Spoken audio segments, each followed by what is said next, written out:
So about a year ago, I did a video about the first Blue Eyes that was ever released in either the OCG as well as the TCG. This card was the starter box Blue Eyes. I showed you guys the packaging it came in and all of the different features that were included inside. However, did you know that this is not the first time that we actually saw this artwork? This was actually because there was products as well as promo cards that were released by Konami about 10 months before the Yu-Gi-Oh card game even debuted. If you don't know, the original Yu-Gi-Oh franchise was actually started out as a video game franchise. Even the first tournament with the stainless steel Blackluster Soldier was actually a video game tournament. It was never a card game to begin with. The card game was released as like sort of an afterthought because they wanted to monetize the huge IP that is Yu-Gi-Oh. So in today's video, we're going to be talking about the DM1 Yu-Gi-Oh promo card set. These are not Yu-Gi-Oh cards. Obviously, they don't have the regular back. However, they are officially licensed by Konami. And in my opinion, they have a lot of historical value that I think you might be interested in. Without further ado, let's get into it. Alright, so in terms of release, we have to go all the way back to July 23rd, 1998. This was when the Yu-Gi-Oh! Monster Capsule Breed&Battle PlayStation 1 game was released. Now, this game had 3 different iterations throughout its history. There's the first release or first printing of this, which is pretty much extinct when it comes to like being able to find a sealed copy of this. The second printing of this game came about a year later, and that was released July 8th, 1999. That one had the words "the best" in English embedded at the top left of the packaging, and it also was missing the red strip simulation game at the bottom. And then there's a third release that was released on March 28th, 2002, which the community dubs the PlayStation Books version. Now, the 2 later iterations of this game are not really worth discussing since they never had cards to begin with. They aren't really worth that much, and I'll probably say like they go for around like maximum $400 to $500 sealed. Now, for the first edition of this game, or the first printing of it, this is what's really interesting. First of all, you are not going to be able to find one sealed. This game is superbly difficult. It's very, very scarce, and if it ever does come on the market, it's in the thousands of dollars. However, you will be able to find a lot of loose copies if you're trying to pick one up for your collection, and that goes for around like $100. Now, what's interesting is what's inside, obviously. If you decide for whatever reason to open your sealed game, what you're going to find on the inside is like a small clear plastic bag with a little bit of tape on the back that's holding it together. Inside of that, there's 5 promo cards, and that is 5 promo cards out of a whole 10 card set list. One key thing to know is that the Blue Eyes White Dragon was actually included in the set, and it is guaranteed in every game. So it's not like the other cards where it's randomized. So to recap it, you're gonna get a plastic bag, and that has the Blue Eyes on the cover. Inside of that, you're gonna get 4 other cards from a total of 10 card set list. So you pretty much need 3 games at least in order to complete the set if you don't strike any doubles. Now, if you go on Mercari or Yahoo Japan and try to find like the sealed packet you want pack fresh cards, the way that you know that yours is actually authentically sealed, like the plastic bag, is you'll see a lot of yellowing on the tape on the back. You'll see it on pretty much every single one of them. That's pretty much authentication guarantee that you're buying an actual sealed bag, not somebody grabbing loose cards and putting them in the bag. The sealed bag for this is pretty much around like $400 to $500. It is relatively cheap for how historic it is. However, there is a ton of them on the market. This game was not shortly printed by any means. There is plenty to go around of these cards. However, in my opinion, that doesn't really deter me from the historical significance of them. I think that they are fantastic collectibles. Another really cool thing about these cards is that pretty much other than the Blue Eyes as well as the Mystical Elf, these cards never even got reprints. They're completely exclusive to this. They are completely original. I think that's a pretty interesting aspect, and in my opinion, I think that adds a lot of identity to this set, and it makes it even more collectible than what it is already. So that's pretty much it in terms of the contents of this game. However, there are 2 promo cards that were released, and that is Saru and another Blue Eyes White Dragon that has a very, very unique feature. Alright, so let's discuss the Saru since this one 1 is confirmed and we know everything about it. So at the initial release of this game, there was an event held to promote it, and at that event we had Saru be handed out to a lot of the attendees. There is not a lot of these out there because at the time not a lot of people gave a damn about Yu-Gi-Oh. It's not like how it is today. It's not like how it is after the card game was released. So this card is actually quite expensive because of this. It ranges from the $1,000 to $2,000 mark, and it is notoriously off center, so a high grade of this is pretty much impossible. This was also handed out in a small bag, just like how the promos were contained inside of the video game. Now the other promo that I want to talk about is something that the community calls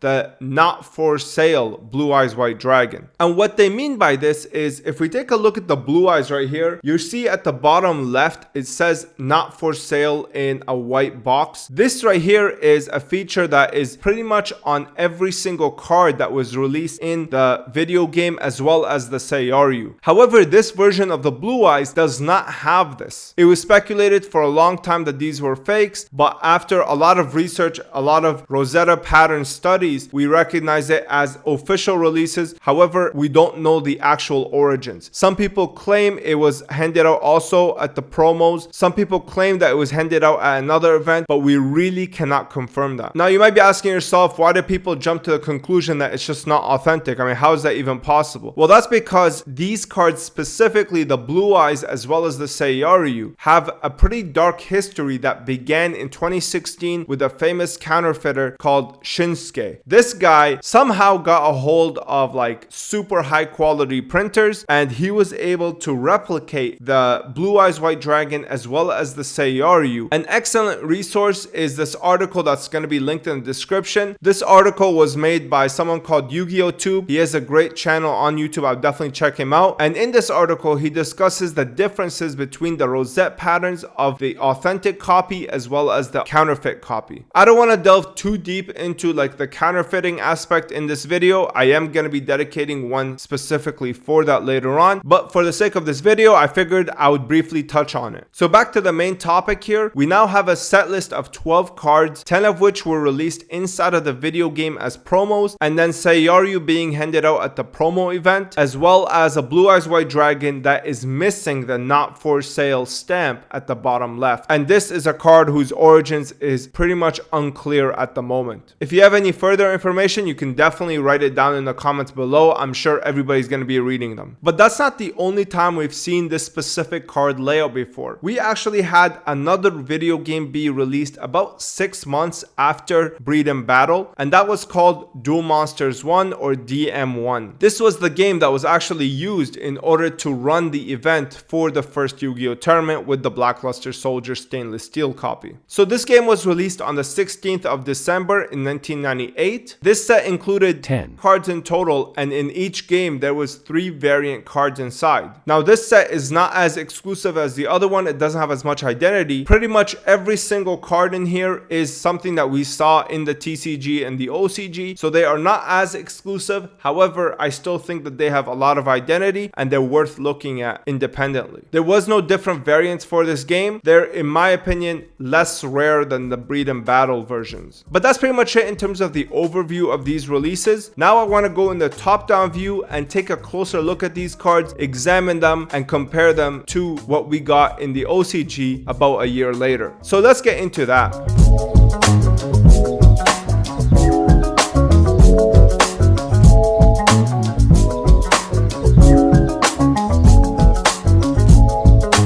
Alright, so this is the first wave of the DM1 cards. This is the set that was included in the Breed&Battle PlayStation 1 game. Shout out to Noah for helping us out with this. He actually sent me this set even though it's worth like thousands of dollars, and I really appreciate your help because I would not be able to show this off to the viewers without you. So shout out to him. Check him out on Instagram and drop him a thanks in the comments. Another thank you that I want to give is to Yugi Greg. He gave us a lot of this information in my Discord. Discord. So shout out to you as well, man. Thank you for supporting the channel. Back to the main topic. Let's start off by examining these cards closer. Since these cards were all released at the same time, we can pretty much assume that whatever is applied to this, we can apply to this as well. The first thing that I want to talk about is the card stock. So these cards are a lot more stiff than Yu-Gi-Oh cards. There's a lot more card stock. It's a lot thicker. Another thing is that it's super glossy on the front, as you guys can see here, while it's very matte on the back. Like the matte is actually more matte than regular Yu-Gi-Oh cards, and then this one is more glossy than regular Yu-Gi-Oh cards. Another huge detail here is the fact that these cards are actually bigger in size than regular Yu-Gi-Oh cards. So if we take a regular card here and we put it, you can see it's pretty much almost Pokemon size. Actually, let's take a look at a Pokemon card right now. So the sizing is pretty much the same. However, the corners are different. You can see here that they are not as trimmed or rounded as Pokemon cards, which I actually really like. I think that this corner looks a lot more appealing than this. Anyway, that aside, now let's take a look at the layout and how they show us these cards. So the image here is a lot bigger than a regular Yu-Gi-Oh card, obviously. Well, not only is the card bigger, but like the actual picture frame is bigger as well. Another difference is here you can see like the background is not plain, while here it is. It's pretty much white with like a vignette effect at the borders here with like the blacks, while here it doesn't have that. The border is a solid black, while here it's more of gradient, gray to like white. Another big difference is that the stars here, right? Like these are the traditional stars that we see here, and this is completely exclusive to this set. The stars are like rainbow colored. Another thing is that it's not like the rainbow is like spread out over the stars. It's actually every star is a certain color.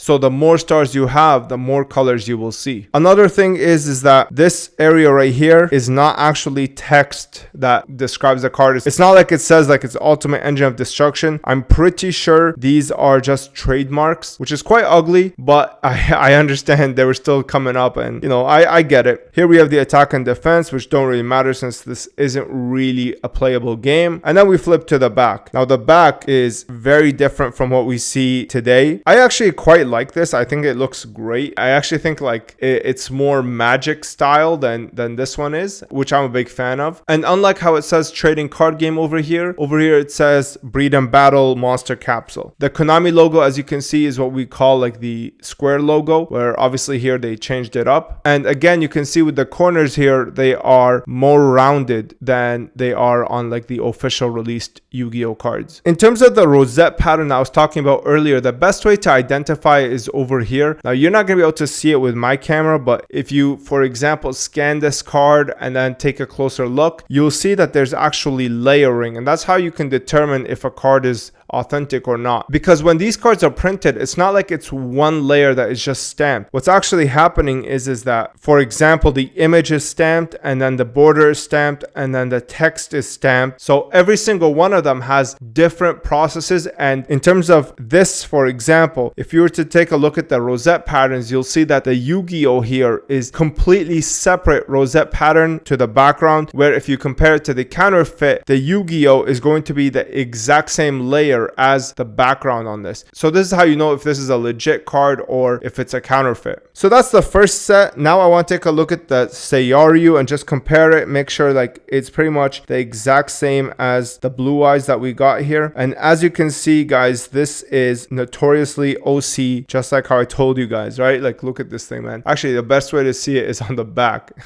It's terrible, man. If we take a look at the card gloss, it's pretty much identical here, and the back is actually a little bit different. You can see here that this is a lot darker than this one, so it's definitely not printed at the same time. However, like the card stock is identical. Like you can see there's no difference whatsoever, but I actually just noticed this. I didn't take this in before. Very, very interesting. But yeah, the front is pretty much identical, and again, it's shifted to the right a little bit, right? Like Saru is more centered on like the modern release cards. In fact, his nose is almost cut off. Unfortunately, I don't have a not for sale Blue Eyes White Dragon. That one is actually quite hard to come by. It's a lot rarer than this one, and it's almost as expensive as this. Noah didn't have one in his collection either, so unfortunately we're gonna have to basically go off of just pictures, and it seems like it's pretty much identical to this one. But that's pretty much the Breed and Battle set. Now let's get into the DM set, because that one is a lot less interesting, but it is just as significant as this set right here. Let's do some magic. And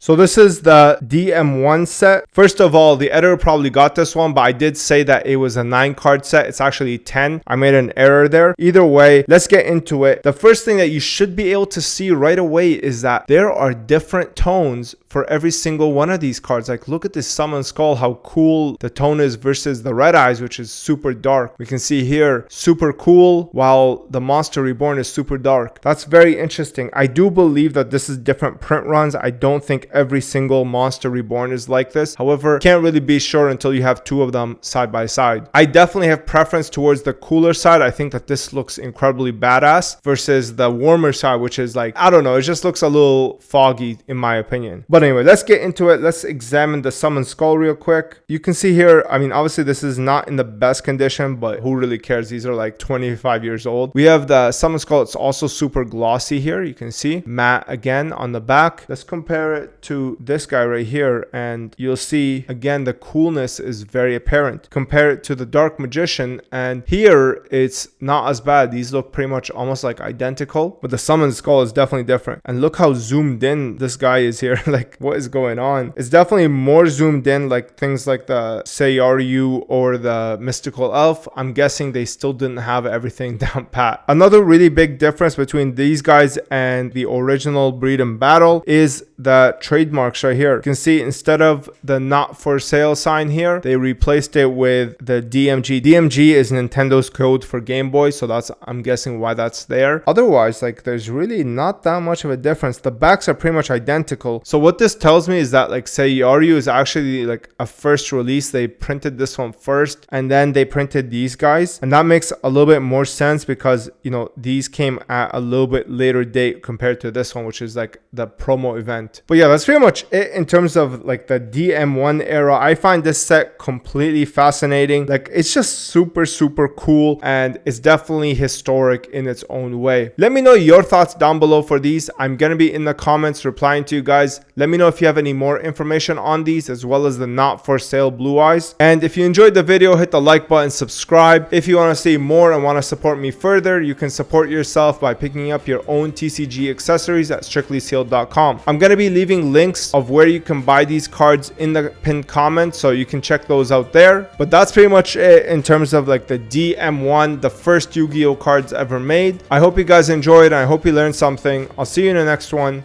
Peace.